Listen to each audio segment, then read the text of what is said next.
Nation stands with మన నమో. కేంద్రం ఈరోజు కులగణన చేయాలనే నిర్ణయం తీసుకుంది. ఇది ఒక నిర్ణయం కాదు, ఇది ఒక సంచలనం.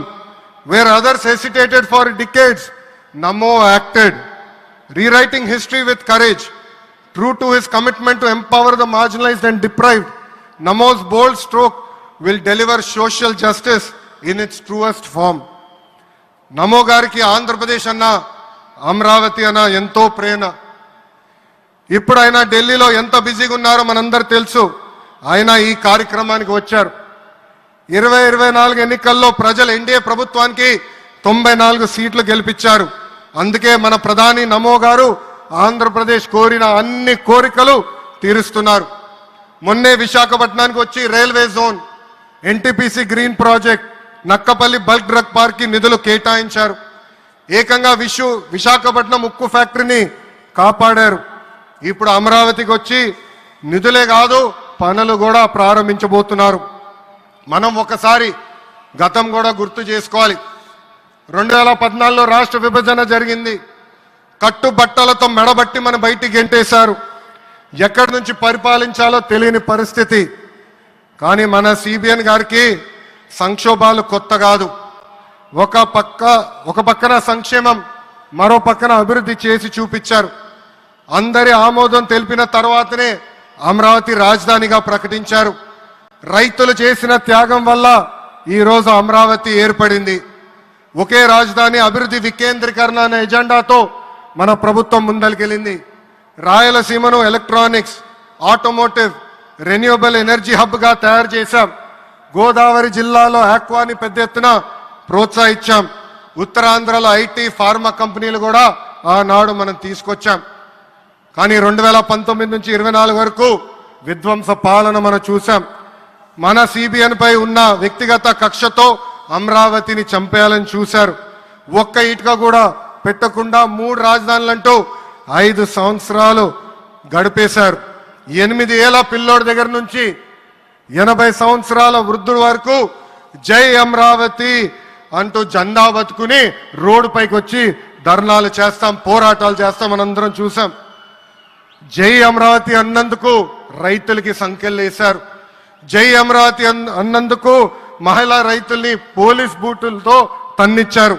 జై అమరావతి అన్నందుకు రైతుల్ని ఏకంగా పెయిడ్ ఆర్టిస్టులు అన్నారు. ఎన్ని అరాచకాలు చేసినా అమరావతి రైతులు తగ్గేదే లేదన్నారు. 1631 రోజుల పాటు అమరావతి ఉద్యమం కొనసాగింది. 2070 మంది రైతులు చనిపోయారు. సుమారుగా 3000 మంది రైతుల పైన ఆనాటి ప్రభుత్వం దొంగ కేసులు పెట్టింది. ఎన్ని కుట్రలు చేసినా జై అమరావతి అన్న నినాదం ఆపలేకపోయారు. అయినా ఆపేదానికి, పీకేదానికి అమరావతి ఎవరో ఇంట్లో పెంచుకున్న మొక్క కాదు, జనం గుండెల్లో దాచుకున్న ప్రజా రాజధాని. అమరావతికి శంకుస్థాపన చేసింది ఎవరు? మన నమో. మన నమో శంకుస్థాపన చేసిన అమరావతి ఆపే దమ్ము ఎవరికి లేదు. 1631 రోజుల పాటు పోరాడి అమరావతిని నిలబెట్టిన రైతులకి నేను ఈరోజు శిరస్సు వంచి నమస్కరిస్తున్నాను. ప్రధాని నమో గారి చేతి మీదుగా అమరావతి పనులు తిరిగి ప్రారంభం అవుతున్నాయి. ఇంకా అమరావతి అన్స్టాపబుల్. అభివృద్ధి, వికేంద్రీకరణ అంతే స్పీడ్గా జరిగిపోతుంది. Polavaram, Visakha steel plant, Bhogapuram airport, Prakasam జిల్లాలో CBG plant, Kurnool high court bench, ఇలా అన్ని కార్యక్రమాలు జెట్ స్పీడ్తో జరుగుతాయి.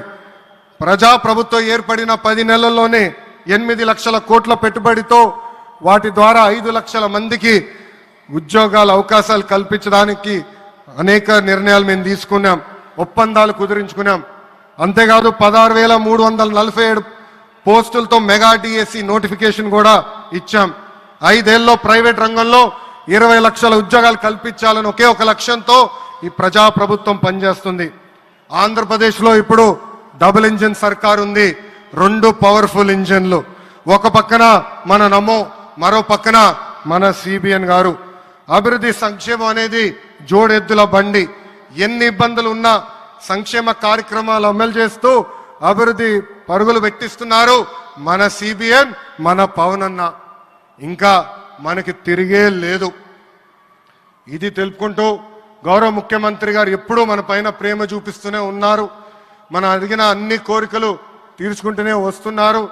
నాకు తెలిసినంత వరకు ఏ రాష్ట్రాన్ని కూడా గౌరవ ప్రధానమంత్రి గారు ఇన్నిసార్లు వెళ్ళింది లేదు. దానికి నేను హృదయపూర్వక ధన్యవాదాలు తెలుపుకుంటూ జై అమరావతి, జై అమరావతి, జై అమరావతి, జై ఆంధ్రప్రదేశ్, జై ఆంధ్రప్రదేశ్, జై ఆంధ్రప్రదేశ్. నరేంద్ర మోడీ గారి నాయకత్వం, నరేంద్ర మోడీ గారి నాయకత్వం, చంద్రబాబు నాయుడు గారి నాయకత్వం, పవన్ అన్న నాయకత్వం. జై హింద్.